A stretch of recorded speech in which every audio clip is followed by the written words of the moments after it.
Troops, great to be back with you. Now, I've called this episode, What the Hell Were You Thinking? And for good reason. Look, if I could be granted one wish, it'd be the ability to read people's minds. But sadly, no one I know can really read people's minds. Although my wife comes pretty close, she knows what's going on in my head. Here's the thing, as marketers, if men were making all the buying decisions on the planet, we'd have our lives set because we know what goes on in men's minds. Let's see, I'm a marketing consultant, you want to sell something, men's making the buying decision, well, let's add sex into the message. And how about we add a bit of food somewhere, we can slot that in there, and then let's chop it off with just a bit more sex, alright? I think that'll cover it.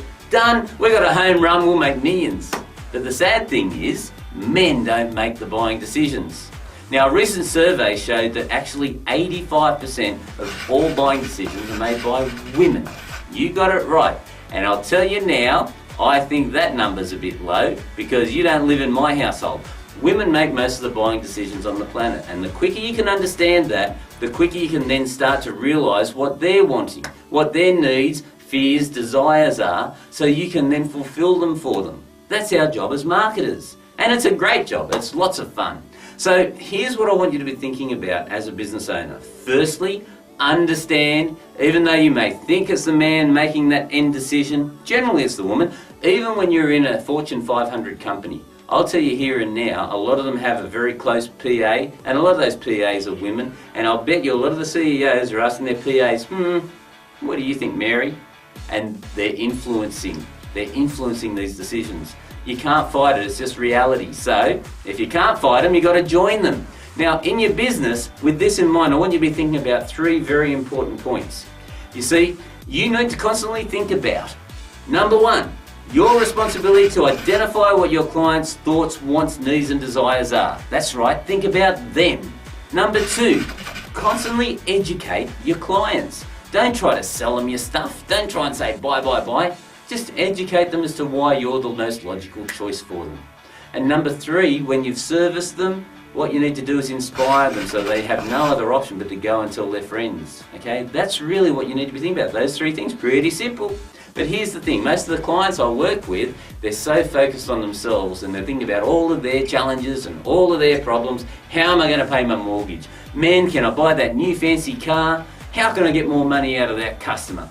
Now, these sorts of thoughts, believe me guys, are going to send you astray. Your sales are going to drop because that's not really we're coming from the right place. When you're dealing with clients, you always should be coming from the right place because they can sense if you're genuine or if you're full of crap. And I don't want you to be full of crap. I want you to have a successful business. And the way you have a successful business is by looking after your clients. Not complicated, very simple. That's why every organisation that I've been involved in has become a multi-million-dollar organisation. Okay? That's why our businesses are successful, because we shouldn't be thinking about ourselves. We need to think about our clients. Now, a great man, Walt Disney. I'll tell you, I was in Disney World not that long ago, and I saw Walt Disney's philosophy, and it was quite simple. It says, do your job so well that people cannot resist telling others about you. Quite straightforward, isn't it? And really, that's how I managed to get the momentum in my company to go from absolutely broke, no money, no clue, electrician, to having one of the largest air conditioning companies in probably Australia. So, you know, it's that one principle. Think of your client, think of what their needs are, think of what their wants are. Hell, I like Disney World so much I ended up buying a property bloody 5 minutes away from Disney World. That's how much fun it was. So they got it right, you know, and guess who made the decision on buying that place? Do you think it was me, ladies and gentlemen? No, you got it right. How many percentage of buying decisions come from the females? Yep, 85%. So, honey, it's only 85%, not 95%. Remember that. Now, moving right ahead. If you give people what they want, you're going to end up with what you want. Does that make sense? It's really a better way of doing business, quite seriously, because if you come from the right place and you genuinely care about your client and you work out how to make their life easier by giving them the services that will benefit them greatly, you're going to be a winner and outdo your competitors. It's not rocket science, it's just being genuine. Okay, so when you stop thinking about yourself, start thinking about your clients, look out, the money's going to start coming in faster than you've ever believed. Think about when you're doing something, any action in your business, I want you to think about those three principles that I shared earlier. Okay, are you doing something that's going to benefit the client and make their life better?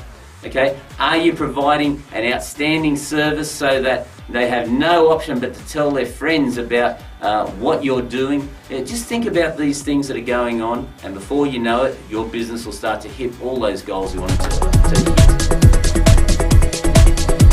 So I'm just about to talk to Laurie, but before I do, I want to give you a little bit of insight, because I've been doing some research on this lady, and she's got a stunning background. Not only has she studied with the world's masters such as Gary Halbert, Dan Kennedy, Alex Mendosian, but she's got a degree in journalism, and she's actually the niece of Ralph Waldo Emerson, America's probably greatest poet. So I tell you what, that's not a bad resume in anyone's book. So what I'd like to do is welcome Laurie to this interview. And Laurie, how are you today?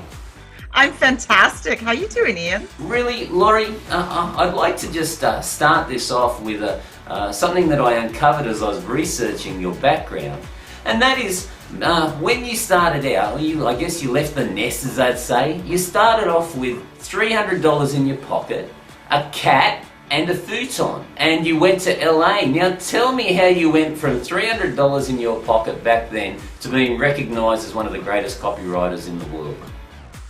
Well, it's funny you bring that story up. I moved from North Carolina, which is the West Coast in America, to Los Angeles, the exact opposite sides. It's like Brisbane and Perth, right? So I basically it had nothing to do with copywriting, not to disappoint anybody. I wanted to be an actress. That was really my motivating factor. And there's something about me, and I see it in you and in other driven entrepreneurs and business owners, that when I really want something, I just go all out. And I leap sometimes even before I have a plan. That's why I only had $300. But when I'm really passionate about something, I just do it. So I came to California to be an actress. I had my journalism degree solidified by then in my hand, but that my dream was always to act. And I found out that I'm a terrible actress. Hey, I watched Baywatch, and I'm telling you, I was pretty fascinated by that program. So it must have been your spectacular acting skills. Yes, I was on Baywatch. That's my biggest claim to fame. I got in the union, and then I got married and had children, and that became my new passion. And that actually, in a strange way, drove me to where I am today. Well, listen, I saw some tips that you handed out quite a while ago. When you actually go to seminars, you're very strategic when you go to seminars. And I had a look at some of your recommendations that, and I tell you what, they have a lot of validity. I'd love you to share some of those tips. So people that are out there investing in themselves, getting the education and learning new knowledge, give them a few ideas, Laurie, on how to make the most out of their time when they go to these events. How to make the most? Oh my goodness. Networking is, I know everyone's not a natural networker, and I kind of really like it. I have a social side to me, but I'm also a little introverted, so I don't want to be bombarded all the time. So you have to respect, your own style of when you go. But when you are at an event, I got to tell you that most of the deals that I've made were face to face. There's a different relationship that's established face-to-face than via email or a phone call even. Don't you agree with that? Oh, I hate email, Laurie, with a vengeance. Anyone that's tried to send me one realises that fact. Oh, I understand. What I can't get is individuals, business owners, that sort of settle for the 1% response rate that is an industry average. And many people, if they get a 1% response rate, they're really happy. But they don't realise that they could also possibly get a 50% response rate, or a 200 or a 500% response rate, if they just knew the critical skills of copywriting. So what's your take on that, Laurie? I so agree with you. You're preaching to the choir.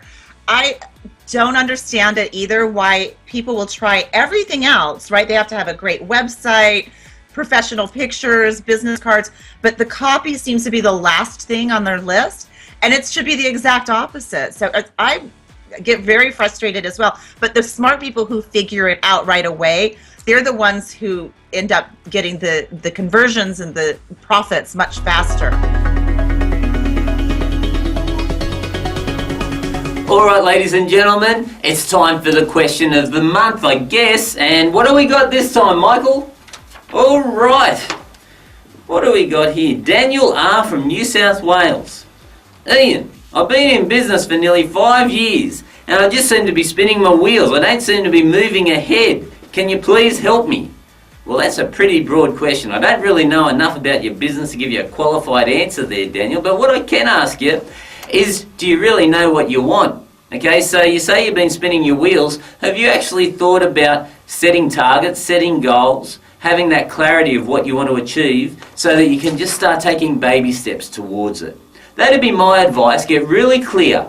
How much are you going to make this month? Now, back in my day, I would send a target. I would say, right, I'm not going to go home. I'm not going to see my wife until I've made this sale. Until I've closed an air conditioning sale, I'm not going to look at my family. Now, that was pretty extreme. That worked for me, but I'll tell you what, it gave me the juice to keep going. Maybe that's what you need, mate. Set some goals, set some minimum targets, and don't go home until you nail them. Hope that helps. I'll catch up with you next time.